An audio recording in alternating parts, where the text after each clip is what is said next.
What's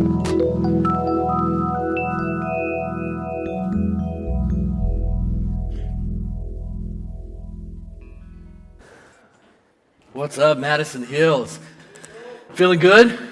Yeah, I underestimated or overestimated the weather. It's hot. Are y'all hot? So it's going to be in the 60s. I thought it was hoodie weather. It's not. So I need to tell you a story, and then I need to tell you a dream, and then I need to show you how they both coalesce and work together. Is that fair? All right, so just get comfy in your chair and just listen up for a second. So way back when, I was really close with my cousin. So I'm an only child, but my cousin and I, we grew up together, and he's about 4 or 5 years older than me. So he got into this routine of playing pranks on me. And the older I got, the more I learned how to kind of like dish it back. But for the first 4 or 5 years that we're hanging out, and we actually lived right beside of each other, he would pull some of the most ridiculous pranks on me. So one day he comes into the house and he was like, "Hey, I got word that you like these 2 girls." And he was right, okay? I really like these 2 girls. Not that I'm a polygamist, okay? Or double date or anything like that. There were just 2 girls in the school that I liked. And I heard that they kind of liked me. So I'm like, yeah, I do. So we talked a little bit about it. And he's doing one of these things where he's older. So he's kind of like coaching me up about the girl game and all that stuff right there. So a few minutes goes by and then he says, "Hey, guess what? Those girls are actually at your back door." Now, time out for a second. Told you I was hot-natured, right? Been hot-natured all my life. So when I was a little fella, don't know if this applies to you all. When I was a little fella, I would run around in my underwear all the time. That's it. No t-shirt, no shoes, just my underwear. Those tighty-whitey kind of style, right? Okay, so I'm from Harlan. We're feral. So, okay, it's all good. It's how we did things. So hot-natured, run around like that. So it's one of those days, it's in the summer, we're on summer break, and my cousin's like, "Hey, those 2 girls are at the back door." And I'm like, there's no way they would be here. They don't even know where I live. You're playing pranks on me, all this stuff. And I'm in full gear, underwear-wise, right?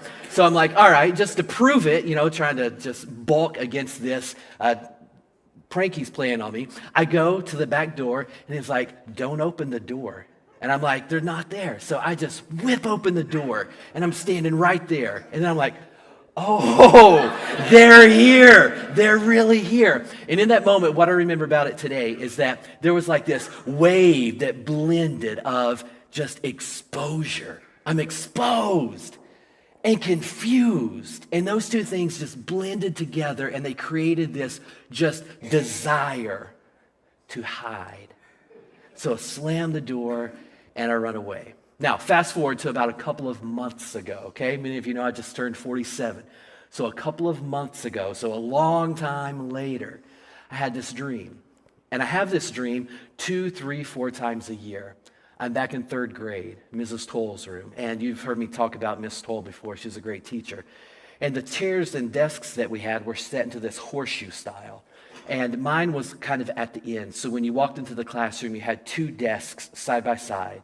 And then they turned, and then there was a row like that, and then a row that met here.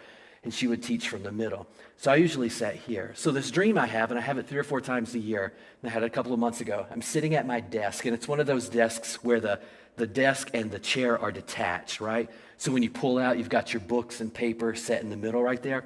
I actually had one of my old teachers get me one of those desks. And when I was pastoring back home, I put it in my office beside of my office desk for my son Christian when he had come over to my office. It was super cool. But in my dream, I'm sitting there, and I can see Mrs. Toll teaching, and I can see my friend Stephen sitting right beside of me. And that happens the same way every dream. Something's going on. We need to get a book out of our desk. Stephen's to my right. Mrs. Toll is teaching. I push away, and I look down, and I'm in my underwear. The thought, how did this happen? How do I actually get into the school? How do I get into my classroom without anybody knowing I'm in my underwear? But that happens, and then I have this wave in my dream, this blending of these 2 things where I'm exposed, and I'm confused, and I just want to hide. Have you ever been there?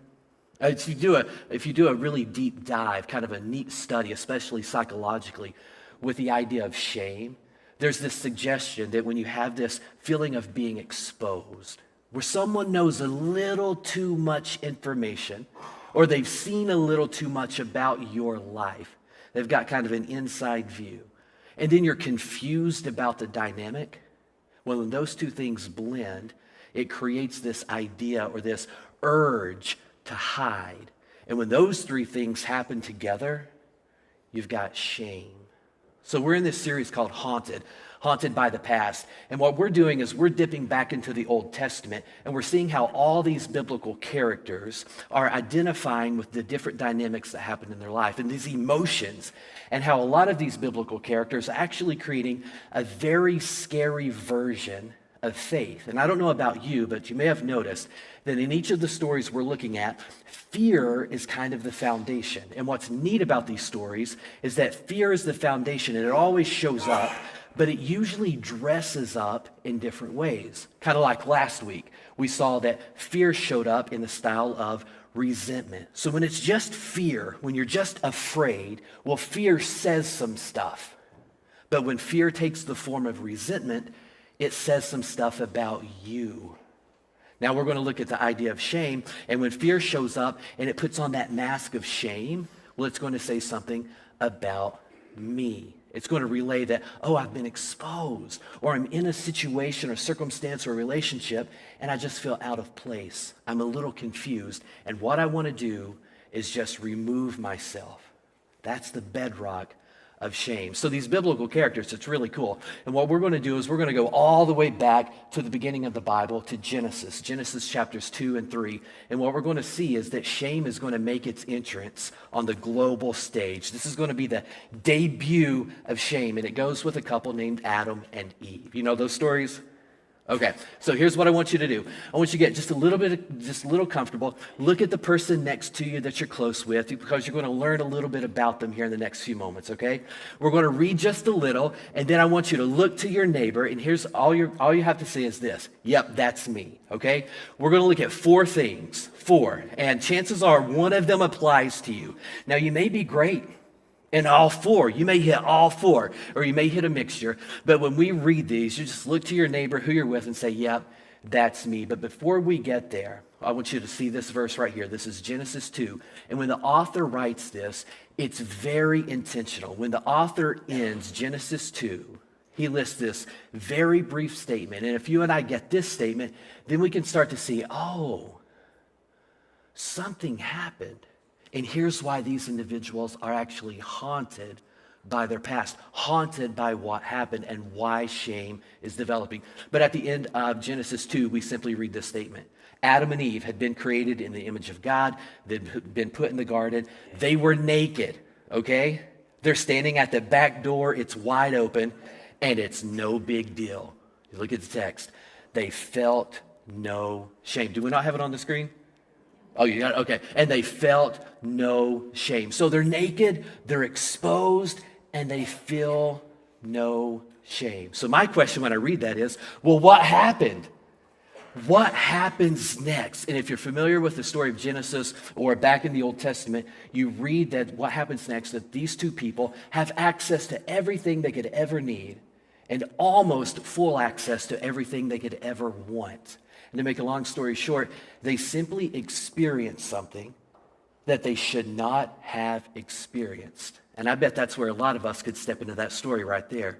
You've experienced something you should not have experienced, and now you have insight into something that just isn't right.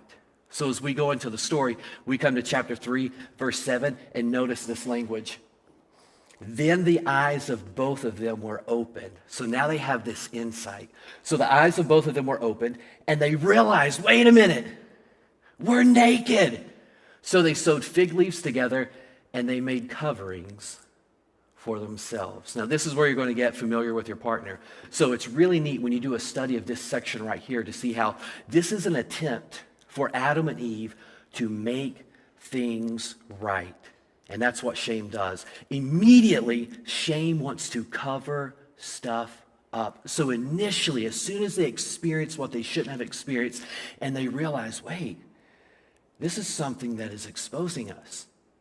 This is something that makes us want to hide. We need to cover this up, and we need to do our best job doing it. Shame is starting to make its debut on the global stage here. When shame starts to pop up, you and I want to make these coverings for ourselves, and we mask it and we self-medicate in various ways. So here's what we're going to do. We're going to walk through these 4, and you just lean over to your neighbor if this applies to you, and you're like, yep, that's me. And maybe you get out of here unscathed. Maybe none of these are applicable to you, and that would be great, okay? But when you're confused, or you're exposed, or you just want to remove yourself from the relationship or the scenario, which of these applies to you? Because these are the most common things. Number 1, I push people away.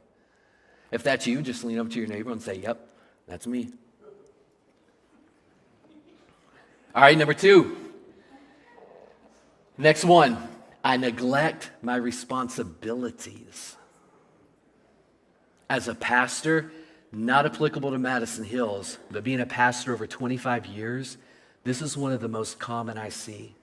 Someone is caught up in some kind of shame-based situation, and they just can't handle their daily tasks. The things that they are most responsible for, whether at work or home, start to just fall to the side. Number 3, I set unrealistic standards.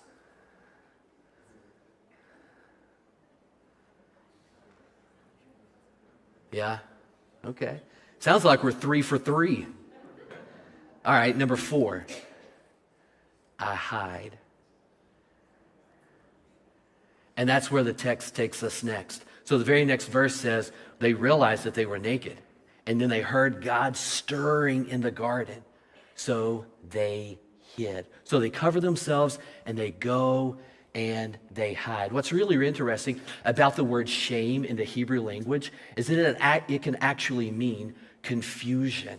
I don't know what to do, so I leave. I'm unsure how to navigate this. This is new territory, and it's really got an emotional grasp on me. So I'm just going to remove myself from the situation. This is one reason I love Madison Hills. This is one reason I love Madison Hills.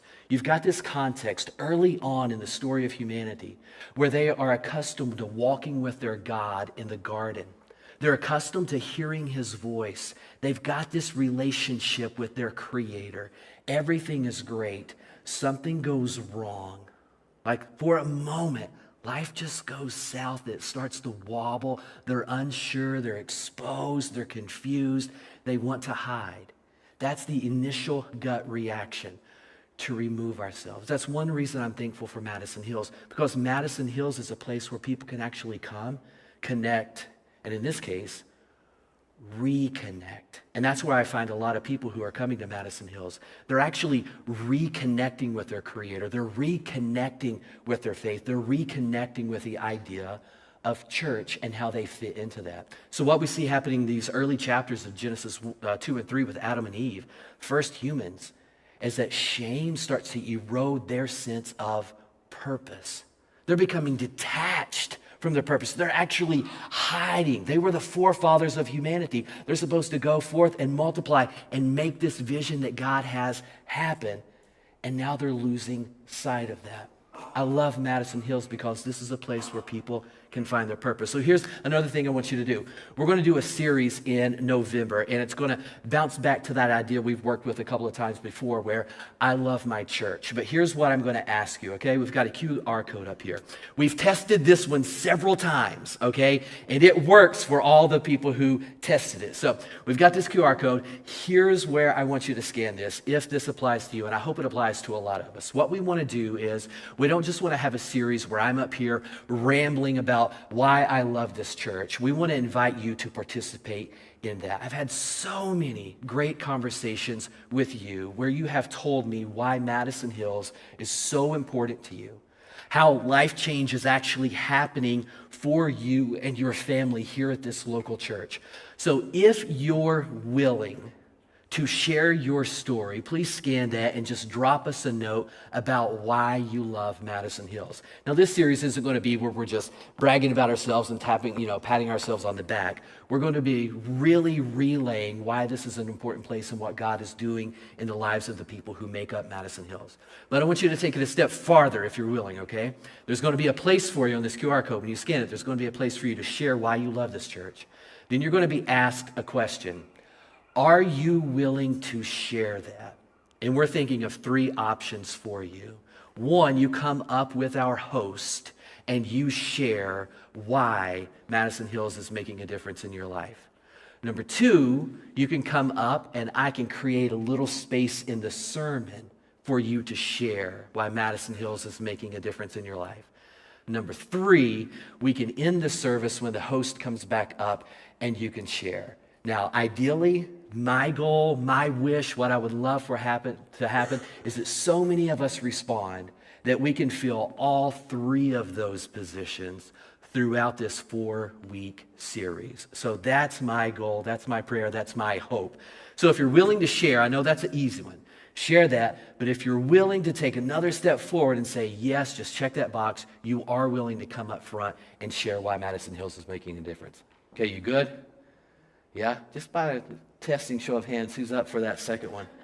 Yeah? Thinking about it? Got a few? Okay, still working with it? All right, okay. All right, good. All right, so I want to do a couple things for you. A couple things right now that's really practical for us. Number 1, you see these 2 start to hide, and that's a big deal. And you know when they're starting to hide that shame is starting to make its mark or etch its mark in their lives, okay? So here's a couple of things. You're going to get friendly and comfortable with your neighbor one more time with this, okay? So God comes along, and he's actually meeting them where he always meets them. And they hear the sound of his voice. And again, from a pastoral role, this is where I really see things going south for some people. God comes along, and he's looking for them. It's business as usual from God's perspective. He's in the same place, probably using a lot of the same language with which he's been communicating with them. And they're hiding. They're removing. I'm just curious, and don't answer out loud, but if any of you are kind of on that edge, that bridge heading in the wrong direction, where this is where he meets you, but for some reason, somewhat recently, it just feels like the words of the scriptures, the words of our Bible, the text, how God speaks, is hitting you a different way. And it's bothering you. It's upsetting you. And you don't know why, but it's messing with you. And you don't feel like it's in a very productive or positive way. Will you please see me after service? A lot of people are experiencing that in our culture right now, where the Word of God is becoming something that we used to connect with, but now it's like it's not making sense. It's not connecting. I don't get it. I don't hear it the same way. And I'm wondering where God is in all of this. And actually some stuff's happening in this in-between time, and it's causing me to want to just remove myself or hide. Let's have a conversation about that. Love to talk to you about that. But anyway, God comes along and he asks this question. Where are you? Now, our all-knowing, omniscient God asking that question lets us know that it's not geographical. They're hiding from their perspective, but they're not hidden from his perspective. He's fully aware of what is occurring. So this is a question about relationship. Where are you? Now let me step back and share one more story. I've told you this before, and I want to tell it to you again because now we're hitting our 3rd year here at Madison Hills. And I know when I came into this place, one of the questions was, well, how long is David going to stay, and some questions like that. And I just want to reiterate a story. So I was in Meijer, and I'm walking through Meijer doing some grocery shopping, and I go up to the checkout, and I've got some bags, and I've got them enough to where I can put them in both hands. And I'm leaving Meijer, and I'm going to the car, and just going to put the groceries away. And I've been praying about this whole time in Meijer. I've been praying a prayer that I've prayed for a long time, and it's, God, where do you want me? Because we had some stuff going on in a few different areas, and then Madison Hills came along, and we were in talks with Madison Hills, and it was that stage in the game where we were trying to decide. And I remember walking out of Meijer, and I had my hands full with these bags. And I'm listening to the best that I possibly can in my own head to this prayer I'm praying and trying to hear God's voice. And I walk out of Meijer, and I get about 2 steps outside of the doors.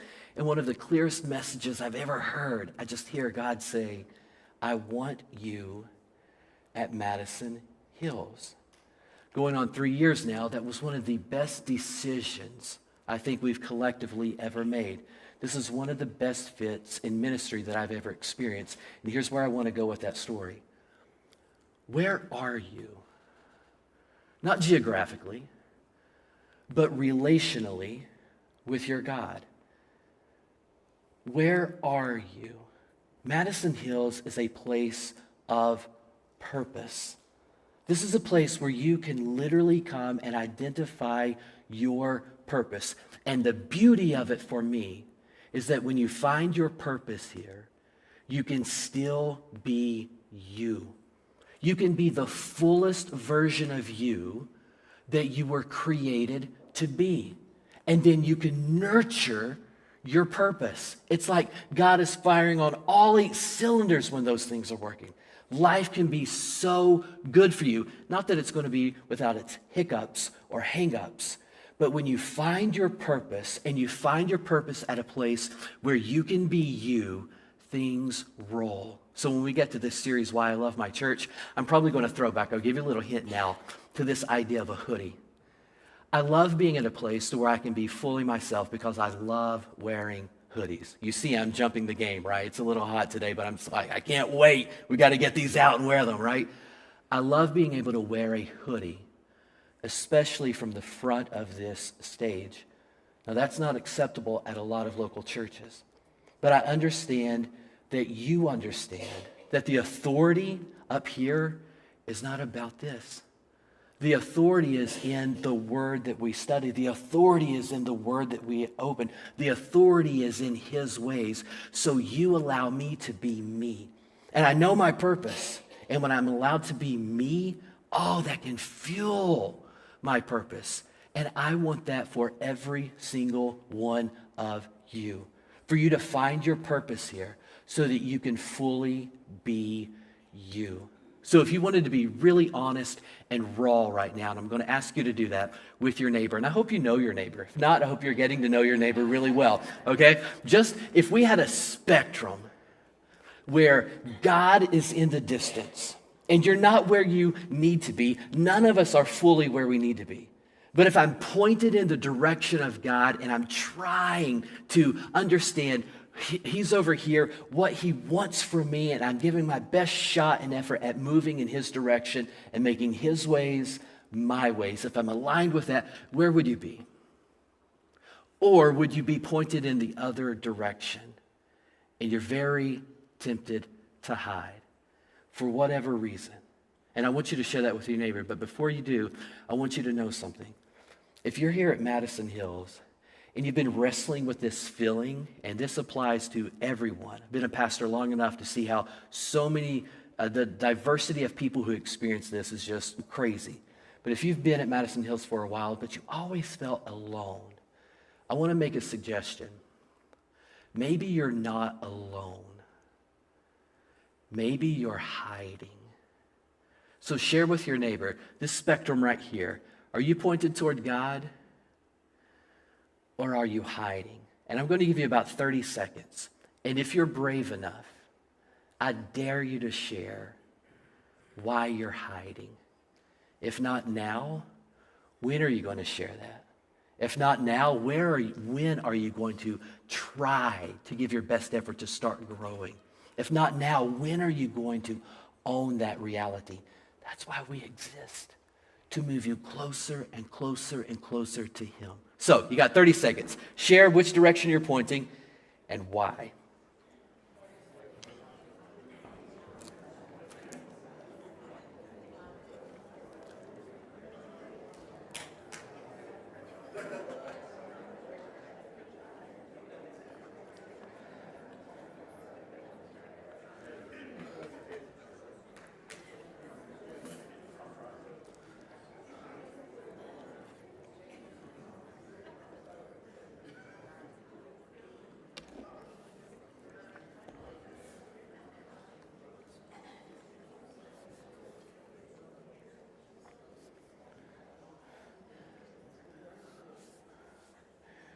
All right. You know, let me thank you for something. Over the past several weeks, we've been just exploring like engagement in real time, and you all have just rolled with that. I think it's awesome. It's super cool to see that from up here and watch you interact with one another and really express some of this time and own it and talk about it in real time so it doesn't get lost with the unfolding of the day and after lunch and the afternoon and the work week hitting tomorrow. So really good work doing that. That's so cool. So was it helpful? Were you surprised? No? Okay. Well, good. You know where you're at then. Okay. Last thing I want you to do, and then we're going to read a little of the Bible here, then we'll finish up.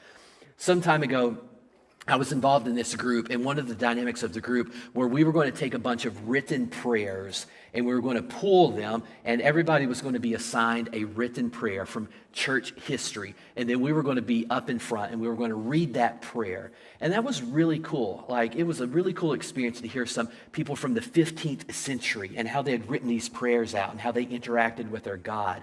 And then some people from even before that, just reading the words of these prayers and how these individuals were trying to connect with their Creator and make sense of their world and to hopefully move forward in their faith. And it was super cool. Well, after that experience and over the next few years, I developed a prayer that I want to share with you. And it's not written, but I want to teach you this prayer. Before we put it on the screen, don't put it on the screen yet. I want to teach you this prayer simply because as a pastor, this prayer has been so important to me. And it's been extremely valuable. And there's not much to it. There's a lot of humility involved in it because you don't understand what's going to happen, and you're going to have to be on your knees, or you're going to have the right heart posture to actually interact with this prayer. But I think it's very simple. It's not complex. The words are easy. It's extremely short, and this is one of my most regular prayers, especially when something's going on in the church world or the larger culture or in my family, or just in David Green's head. This is one of my most frequent prayers, and it helps me so much. It's simply this: God, help me to get you right. That's it. God, help me to get you right. So in any given situation, especially situations where I feel exposed and confused and want to hide, how do I get God right? Because if I get him right, then I increase my risk of getting so much more right. God, help me to get you right. Now, what's that going to require of you? So we're going to require for you to make a move. And if you get caught up in your head like Adam and Eve, you're going to say something like this to the question, where are you? Well, I felt exposed and confused. I was naked, so I was afraid. So I hid. You're going to have to make a move. So if you fast forward 2,000 years, Jesus comes on the scene. And Jesus starts setting in motion things that are going to make anything involved in the realm of shame right. So anything that makes you feel shame, one of the reasons that the cross of Christ exists is to put that in a better working order, to reframe that, to give you a different understanding, to give you a renewed insight, a healthier identity when it comes to your relationship with him and everyone in this room.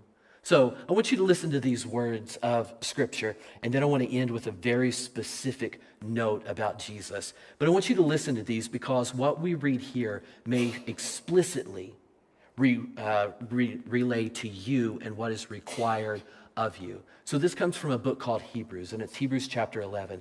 And what the author does is list person after person after person after person and what they did to move their faith forward. And what's beautiful about it is that when you read these individuals and then you read their stories, there are a lot of broken and busted people with a lot of shameful experiences.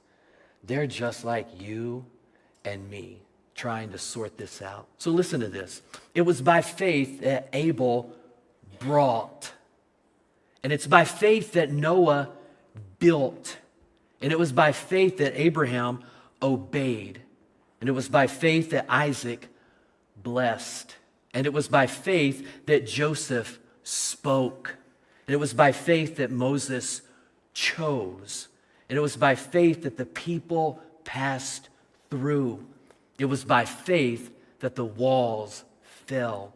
By faith, the prostitute Rahab, and I don't even have time to tell you, this is not my words, it's the author of Hebrews, his words. I do not even have time to tell you about people like Gideon and Barak and Samson and Jephthah, about David and Samuel and all the prophets who conquered, who administered justice, who shut the mouths of lions, quenched the fury of flames.